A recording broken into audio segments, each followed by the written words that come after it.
kita duduk Mesir hari ni, maka kita taklid dengan mazhab dia lah. Kita ikut dengan mazhab Hanafi dan mazhab yang imam sini. Sebab kita tak sempat, kadang-kadang kita tak sempat nak habiskan Fatihah.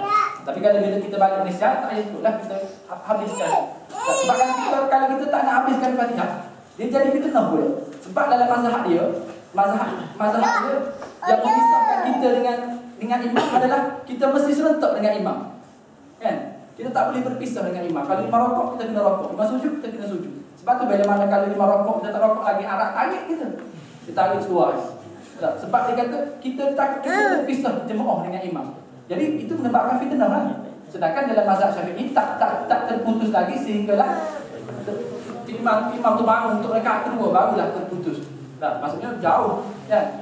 Jadi untuk mengelakkan daripada fitnah, dia akan pandang serong kepada kita, budak yang bawa ajaran mana ni tak. Maksudnya kita ikut dia lah, kita ikut mazhab. Sebab kita tahu dalil dia. Dalil dia ada juga hadis Nabi kata makmum itu ditanggung oleh imam dia. Ada hadis yang sahih.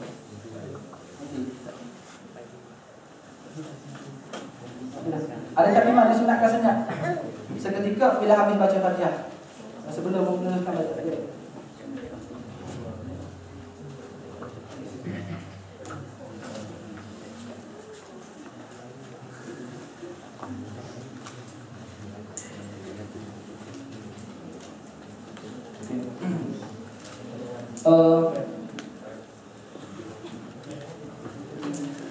Okey, memang disunatkan senyap tak boleh masuk lagi ke? Ya.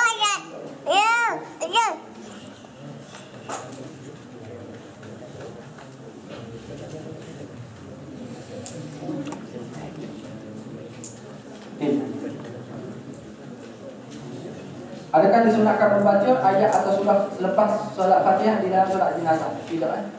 Solat jenazah tidak disunatkan kita membaca surah.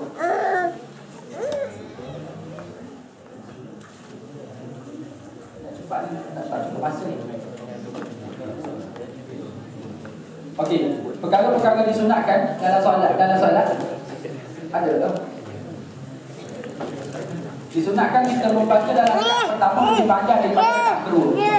Kalau kita solat, kita disunatkan membaca surah, surah tu sunat. Tapi kita disunatkan membaca surah yang panjang dalam rakaat pertama dan surah yang rakaat kedua surah yang pendek. Jangan kita baca surah pendek rakaat kedua, rakaat pertama surah pendek, rakaat kedua kita baca surah yang panjang. Tak apa, cuma sunnahnya kita baca rakaat pertama baca yang panjang dan yang kedua baca yang pendek. Dan disunatkan juga kita membaca mengikut tertib surah. Maksudnya kalau kita mengikut susunan surah tadi lah. Maksudnya kalau kita rakaat pertama tu kita baca surah Qul Huwallah dah, surah Al-Ikhlas dah. Rakaat kedua tu, rakaat pertama tu baca Qul Huwallah dah. Rakaat kedua jangan ambil Inna Atayna, jangan ambil. Rakaat kedua tu ambil Qul A'udzu Birabbin Nas, A'udzu Birabbil Falaq. Kita dia ikut sunnah, kita kat sunnah ni. Semuanya ada dalil, semua saya tak baca dalil ni. Semuanya ada hadis. Ikut sunnah. Jadi rakaat pertama tu jadi kalau simpulannya rakaat pertama tu jangan kita mulakan dengan surah An-Nas. Mula surah An-Nas rakaat pertama, rakaat kedua An-Nas juga. Okey, seterusnya adalah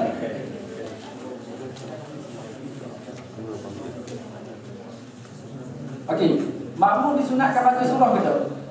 Makmum disunat tadi, makmum wajib baca Fatihah. Makmum disunatkan baca surah ke tak? Kalau dalam solat sirriyah, solat yang senyap, solat asar dan solat zuhur, maka makmum juga disunatkan baca surah, baca Qul Huwallah, surah apa pun tak kisahlah. Tapi dalam solat yang jahriyah, maghrib, isyak, subuh, kalau solat berjemaah, makmum tidak disunatkan baca surah. Disunatkan kita dengar apa yang imam baca. Okey, dalam terus kepada rukuk. Okey. Rukuk adalah rukun sempurnakan rukuk.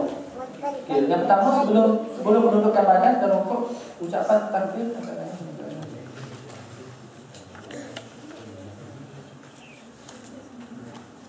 Okey. Masalah rukuk kita rukuk. Masalah rukuk pertama rukuk dia ada masa Sempurna rukuk ni kita bila kita rukuk tangan mesti kena kepada lutut lah. Tidak boleh lebih dan tidak boleh kurang. Dan sunat kita pegang lutut kita tadi. Kita pegang lutut kita. Dan sunat kita sebelum kita turun ni, sebelum kita turun takbir ni, sunatkan kita bertakbir, takbir pertama.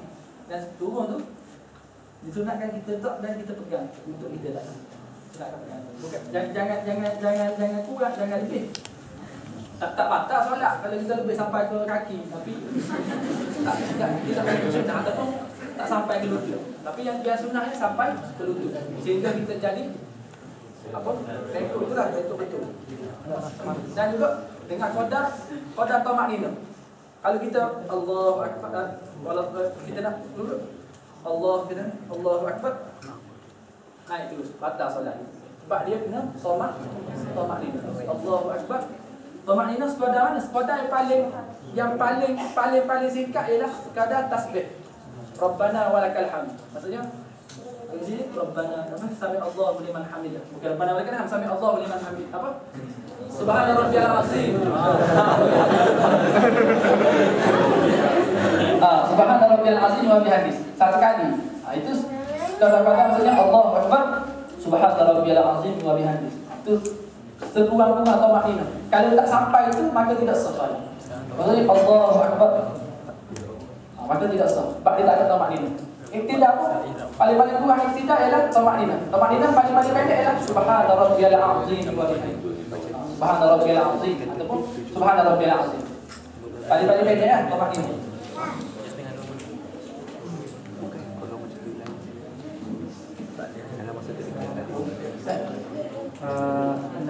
Nak jalan sebab kita rasanya masa tak banyak. Kalau kita jawab azan saja kan? Boleh. Jadi anda ada dua soalan.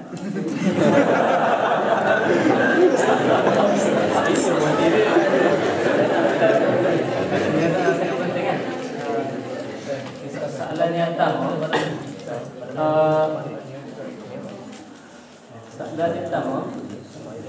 berkenaan dengan solat Jumaat. Ada dengar ada adik-adik lah, abang-abang dia dulu berapa. Adik-adik bila dia datang ke Mesir, dia tak faham bahasa Arab. Jadi kadang-kadang ada adik-adik yang rumah dia dekat dengan masjid. Bila mana khutbah dia tunggu dalam rumah. Dia tunggu dalam rumah sampai kata kalau pergi masjid pun tak faham juga. Jadi dia tunggu di rumah sampai habis khutbah baru dia turun sembahyang bersama dengan jemaah. Jadi macam mana kedudukan? Adakah kita perlu betulkan ataupun okey macam mana? Berkenaan yang kedua, sekiranya masa waktu solat di masjid azan, kemudian biasanya jemaah ni dia akan tunggu 10 minit ataupun 15 minit sebelum dia solat bersama-sama. Tapi sekiranya kita ada tugas atau kerja yang mufajaah, ada emergency ke, bolehkah kita solat sebelum solat imam utama? Maksudnya kita solat sama sendirian ataupun bersama dengan kawan kita sebelum iqamat yang imam yang utama. Kadang-kadang dia dah.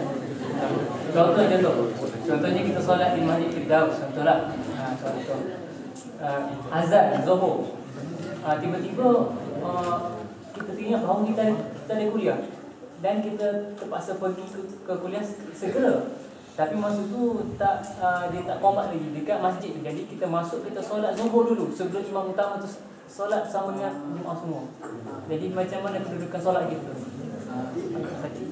Soalan pertama berkaitan dengan solat Jumaat. Tak dikira solat Jumaat kalau kita tinggal dalam rumah kita kena dikira dalam kita kena pergi ke masjid dulu. Pergi ke masjid. Hadis Nabi sebut, ada yang sahih Nabi kata apa? Kalau imam dah naik baca khutbah atas mimbar tu, maka ditutup pintu, ditutup suratan afdal tadi kan. Orang yang datang awal dapat pahala sebesar lembu, Nabi kata dapat sebesar kambing, dapat sebesar akhir sekali sebesar telur. Bila mana imam dah naik baca khutbah tu, tak ada dah. Sebesar telur pun dah tak ada. Itu dari sudut fadilat lah, dari sudut afdal solat semua. Adapun dia tak dengar khutbah, tapi dia turun solat sahaja. keturunan solat, maka tidak afdal lah. Tapi adakah dia maksudnya makruh lah, dia sudut makruh dari sudut kewajipan kena solat zuhur tu, dia tengok pada kalau dia sempat solat Jumaat 2 rakaat tu, maka dia tak perlu solat qadar. Jadi dia dah maksudnya dia sudut taklifan tu terlepas lah. Taklifan solat Jumaat tadi terlepas lah. Tapi dia sudut afdal tu memang dia tak dapat afdal lah. Makruh lah perbuatan dia tadi. Perbuatan dia. Tapi nak kata haram tu tak wallahu a'lam, tak berani kata haram lah. Tapi dia sudut makruh tu memang makruh lah. Dan dia tidak dapat afdal yang Islam nak lah. Dan satu lagi, kita masjid yang kita datang tiba-tiba orang dah orang tak qomat lagi, cuma kita ada urusan, kita pun solat dulu. Maka wallahu a'lam, tapi biasanya dari sudut solat kita tu sah lah. Bukan kita tanya dia sudut afdal tak afdal, tu memang tak afdal lah. Kita digalakkan kita berjemaah dan kita tunggu. Tapi dari sudut batal tak solat kita, maksud tak batal lah solat kita. Tak batal. Kalau yang tadi syarat yang wajib solat kan, wajib solat orang yang buta dengan pekak dia terlepas daripada untuk solat kan, terlepas solat. So kalau macam contohnya orang tu dia dah balik, kini umur dah 25, dia dah pernah solat semua, tapi dah umur macam sampai umur 25 tahun tu baru dia kena buta dan pekak. So solat tu gugur ke atau soalannya kata kalau dia ni umur 20 baru dia buta dan pekak, maka tidak gugur kewajipan. Sebab dia tahu untuk solat dan dia tahu kewajipan solat. Kenapa yang tak digugur? Sebab kita tak boleh nak ajar dia. Kita tak boleh nak bagi tahu dia bahawa dia ni kena solat. Jadi dia agama Islam. Kalau orang yang buta, orang yang pekak, dia pun tak tahu dia agama apa.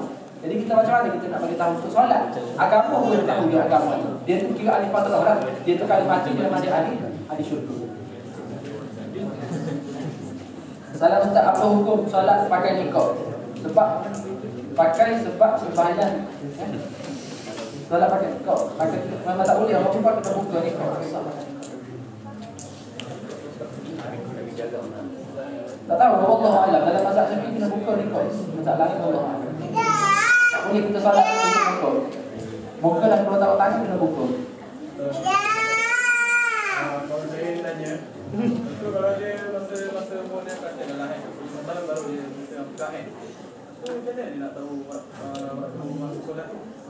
Dia kena zon, dia kena ingatkan macam kita masuk dalam hutan.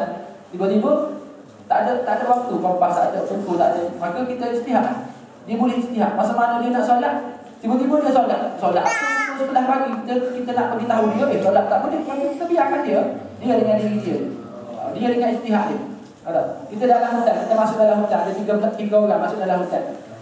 Kita dah yakin dah masuk sahur. Kawan kita tak yakin lagi. Seorang lagi tak yakin lagi. Maka kita solat baru boleh sembahyang sahur. Yang 2 lagi tak boleh solat lagi.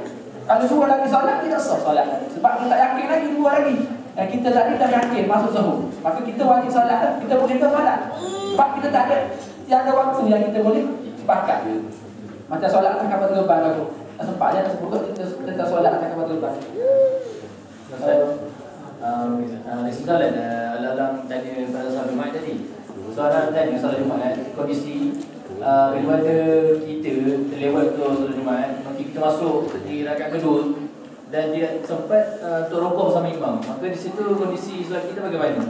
Sama ada masih ke soalan Jumaat ataupun wajib kita gunakan tamam dulu. Soalan dia kata kalau kita pergi solat Jumaat, tiba-tiba imam dah solat rakaat kedua dah. Maka kita masuk dekat rakaat kedua, kalau kita sempat, kita dapat pahala Jumaat, kita sempat solat Jumaat. Kalau kita sempat di rakaat kedua, jangan sampai imam bangun daripada rokok rakaat kedua. Contohnya kita imam dah 2 rakaat, kita pun datang, imam tengah baca surah lagi, kita masuk, maka kita kena tambah satu rakaat lagi. Tiba-tiba kita pergi imam tengah rokok, kita sempat dalam rokok rakaat kedua, maka kita hanya tambah 1 rakaat. Tapi kalau kita pergi begitu, imam tengah bangun dah daripada rakaat kedua. Bangun daripada rakaat kedua, tidak. Bangun daripada rokok rakaat kedua.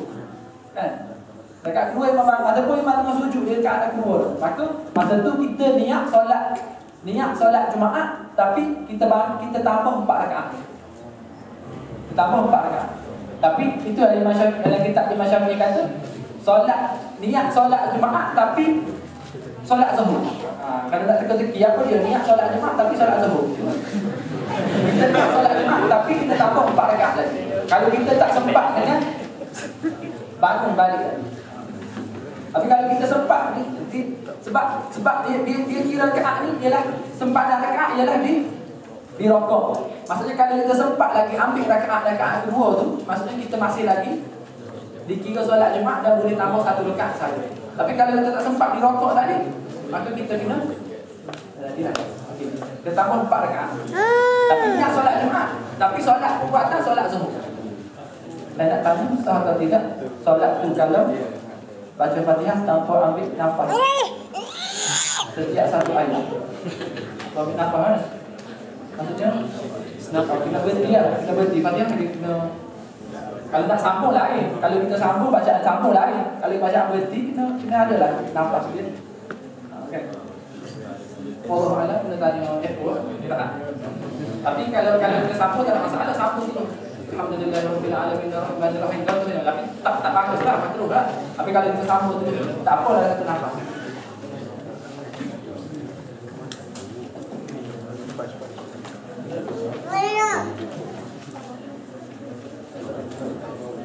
Buku sengaja tak baca doa kudu itu sama ni? Tak berdosa. Sengaja tak buat benda sunat, dosa kan? Tak berdosa. Sengaja malah nak baca doa kudu, tak apa. Malah kan nak tuju at-tahiyat awal, malah nak tuju at-tahiyat awal. Dosa kan? Tak dosa. Tapi perbuatan kita tadi tu makruh lah. Sebab kita meninggalkan sunnah yang diajar oleh Nabi kan. Tak nak tuju at-tahiyat awal, kita bangun tu. Maka perbuatan kita tadi okey, sebelum tu ada sedikit pengumuman kan. Saya ada bawa tabung sikit tu. Bukan tabung tu saya. Tabung untuk kawan yang ada di Kehera yang ayah dia sakit dan dia nak balik tapi dia tak ada duit lah di tambang jaket tambang terbang. Jadi saya inisiatif saya sendiri, saya tak bagi tahu dia pun. Saya kata boleh dengan dia kelas ni, saya buka tabung. Ada yang nak bagi. Saya itulah ada tabung tu. Boleh bagilah kepada kawan tu. Satu batch nak bagi dengan saya sendiri. Dia nak balik, saya nak beli jaket betul tak ada. Okey. Jadi contohnya dia solat kan. Maksudnya sunat ni dia tak apa, tak buat tapi dia makruh. Kita tepuk imam. Imam jangan ikut tapi imam tak bersuara. Okey. Kita tepuk imam tapi imam tak bersuara, seolah-olah dia tak terima kita untuk jadi imam. Adakah dikira berjemaah? Ya, dikira berjemaah. Walaupun dia kata dia tak nak jadi berjemaah. Ya, kita jadi berjemaah.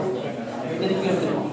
Dia yang tidak niat berjemaah tadi, dia tak dapat pahala jemaah. Imam yang tidak niat pahala jemaah tadi, dia tak dapat pahala jemaah. Tapi kita yang niat nak pahala ataupun dia tak sedar. Dia tak sedar yang ada orang ikut dia. Macam kawan anda pernah ada cerita dah daripada Madrasah Nawawi. Dan kawan yang dia yang anak minta ilmu. Dia solat tahajud, dia solat malam tahajud. Dia tak tahu dia kawan. Dia baca 2 juzuk dia baca 1 rakaat. Lepas tu masa tu rumah sewa lah di sekolah Arab. Lepas tu kawan dah seorang lagi datang nak sembahyang subuh, nak sembahyang isyak. Dia ada berjemaah dia dalam bilik hilang. Dia masuk tepi yang kawan anda yang solat tahajud tadi, dia tak tahu yang orang ikut dia. 1 rakaat 2 juzuk.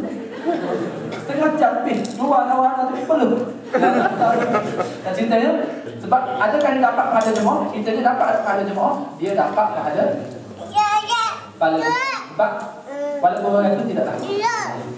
Sebab imam ni contohnya ada soalan. Imam ni ada satu orang tanya Ustaz Azhar. Imam ni dia main-main dia masa dia kata dia ni nakal, dia tak ada wudu pun, dia di masjid dia saja buat solat. Lepas tu ada orang ikut dia. Orang lagi ikut dia imam ni betul lah. Dia ikut tiba-tiba dia main dia solat, wudu pun dia tak ada. Lepas tu dia tanya macam mana sekarang ni dia dah kisah lah. Masa zaman-zaman nakal dia. Dia ada adakah dia perlu cari orang minta maaf dan sebagainya. Dia ala-ala ikut dia. Betul lah dia ni tak. Jadi imam betul lah dia ni. Lepas tu dia Ustaz Azhar kata tak perlu dah. Ceritanya dia tak ada sah. Tapi yang si imam yang nakal ni kena bertaubat lah. Tapi orang yang ikut tadi dah sah. Ataupun memang imam tu dah batal wudu dia tak ada, kita ikut dia memang dia tidak sah, tapi kita perlu hukum di atas zahir sahaja. Tapi kalau kita tahu imam tak pandai junub lagi, kita ikut. Tak sah kita. Tidak sah.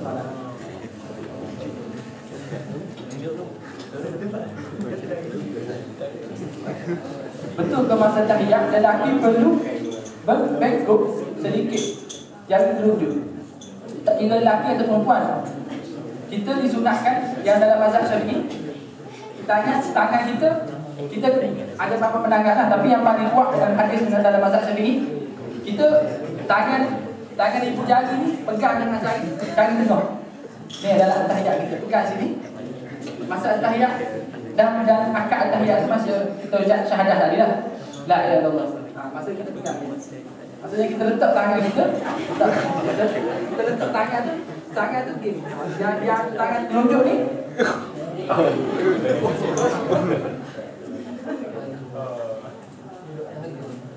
Enggak, tadi nak kat. Okey. Jadi, tangan tak? Jadi tangan tu pegang macam ni. Dia angkat macam tu. Tak kira lelaki perempuan sunnahnya macam tu. Maksudnya banyak lagi. Salah.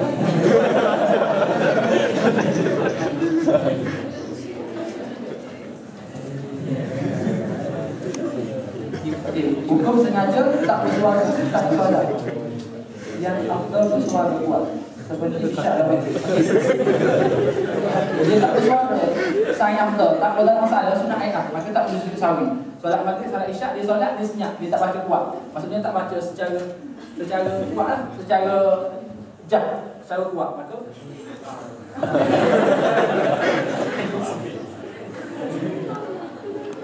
tangkap. Maka dia tak perlu sujud. Tak perlu sujud sawi.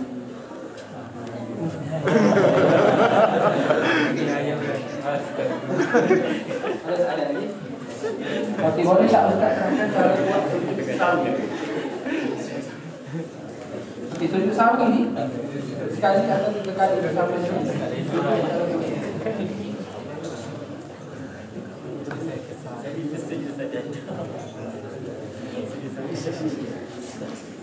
masalah sujud sawi. Sujud sawi ni kita sujud 2 kali. Sujud 2 kali. Macam mana kita buat sujud sawi ni? Lepas dia ada dua penangan lah. Cuma yang paling masyhur sebelum kita bagi salam kita sujud dulu. Habis baca at-tahiyat, kita niat sujud sawi, kita pun sujud macam biasa. Bangun balik, duduk macam duduk istirahat, sujud balik dan bangun dan bagi salam. Macam tu lah. Maksudnya ada pendapat bagi salam dulu baru sujud. Dan pendapat yang kita guna ialah pendapat yang habiskan tahiyat sebelum bagi salam sujud sawi.